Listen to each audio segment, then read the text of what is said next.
Hello and welcome to The Financial Dad, where I, your average young adult, ask my dad, your not so average financial advisor, all of my burning finance questions. And yes, this is my real dad.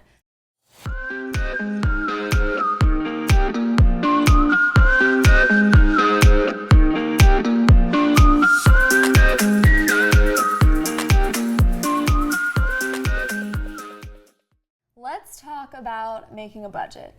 In this video, we're going to talk about everything you need to know so that you can make your own. So, where do I start? Okay. How do I make one? Okay.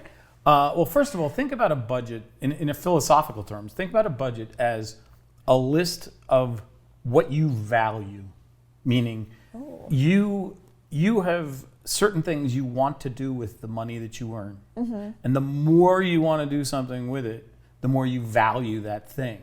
Okay? So it's really a statement of values and what matters to you and what you want most.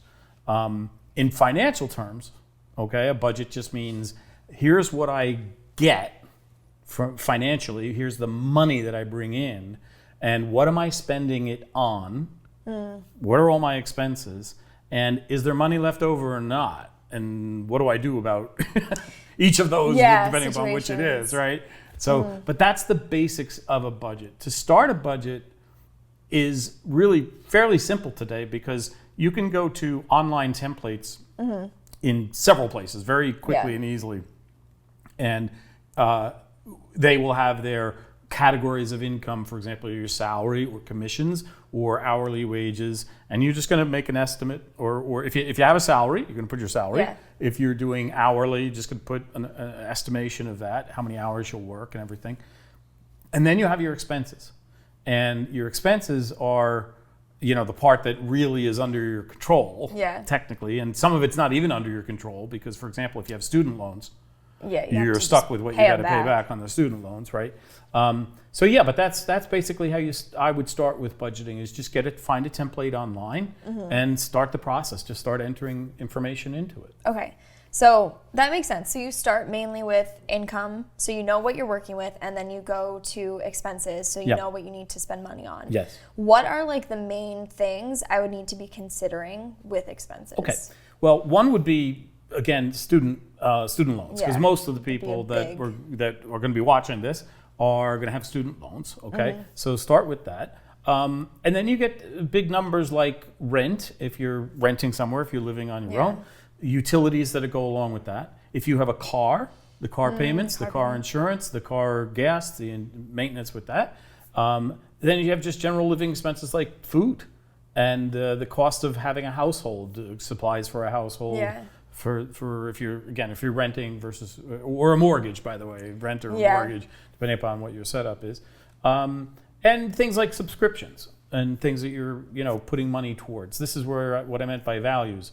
We're putting money towards this instead of that because this matters to me and this doesn't. We go out to dinner or we don't go out to dinner. We like wine. We don't like wine. Whatever it may be. You like wine too much? Is there something I should know? I said nothing. Okay, all right, fine. You've got all those categories of expenses, and the other thing is savings. There's a financial planning truism, which is that it's better to save earlier in your life. The more you save earlier, the better, towards whatever the purpose is, and or use savings to pay down debt if the rate of interest on debt is higher than what you can earn by saving your money, then it probably makes sense to pay more principal of the debt instead of you don't want to put money in the bank at 1% when you have 7% student loans and they're just accumulating instead. Your money would go further in paying it back. So that's a kind of a value judgment thing there, but those are the things that need to be included, in a budget, in the expenses of a budget to do it well. So what about things that you don't regularly spend on, but you tend to spend money on every few months, like gifts for family members and friends, any travel expenses, shopping, things like that maybe you don't know you spend I spend exactly $100 a month. Yeah. The challenge there is not knowing how much or when, right? But that's where the concept of a budget comes in. So for example, if you know that you'd like to be able to spend $3,000 a year doing 2 vacations, $1,500 per time, okay?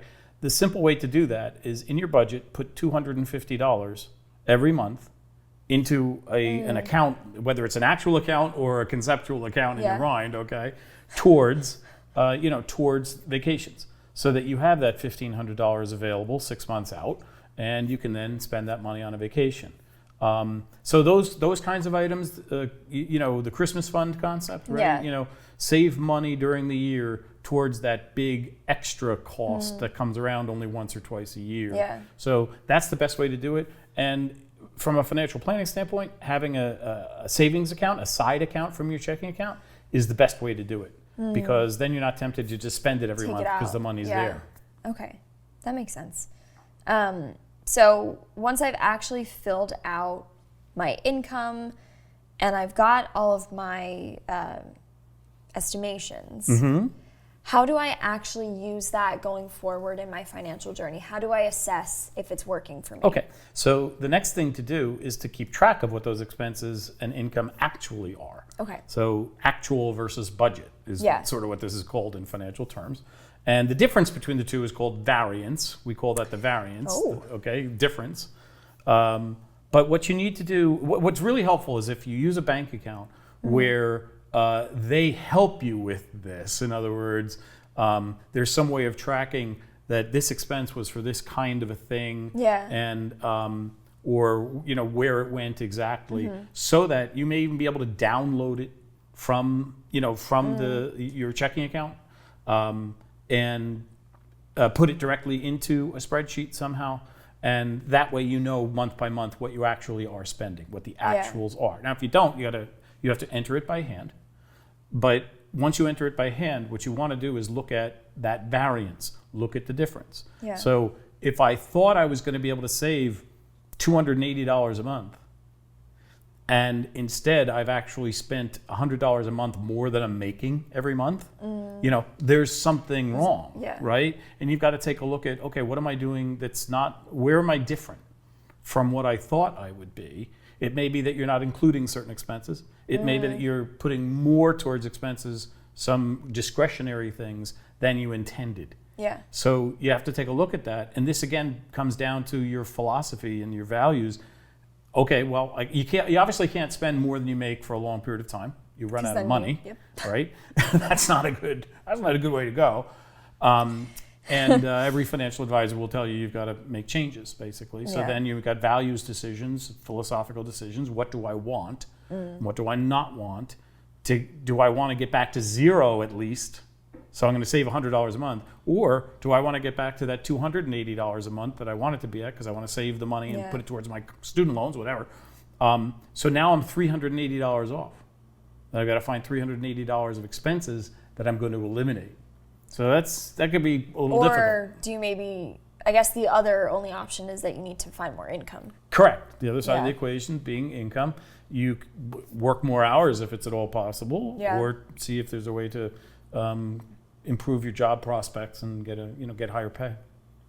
And then let's say the opposite is happening, where I have way more money left over than I thought I was going to spend.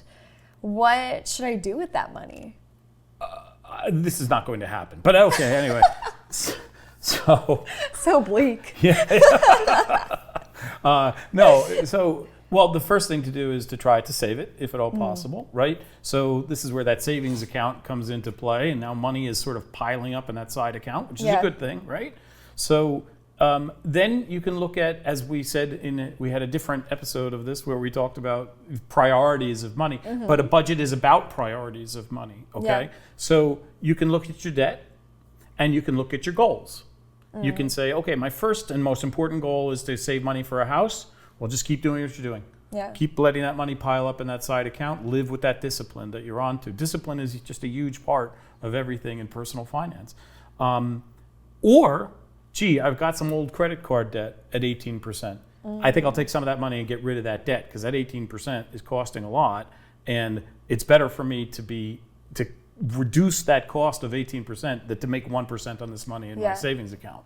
So you have to start looking at debt. Opportunity cost, separate video. So you got to start looking at the debt and your personal goals and make a decision. Is it better to take down some of this debt, or keep saving this towards that other goal? Then how to invest that? That's also a separate video. What to do with that money if you're going to try to put it towards a house. That becomes a matter of what's your time frame towards that? Is that a 3-year window, a 5-year window, and what's the best thing to do with that money in that time window? But yeah, you start to look at the big picture and say, okay, now I'm getting ahead a little bit. Yeah. I want to reduce that debt, or I want to prepare to buy that asset, buy a house. That's what you would do at that point. Okay. Well, I hope we're all feeling prepared to make our own budgets and stick to them, hopefully. If you go slow and focus on accounting for things you're actually spending money on, the things that are actually important to you, it should be a piece of cake. Thanks so much for watching this video. If you have any questions for us, feel free to reach us at our website, and make sure to click on to the next.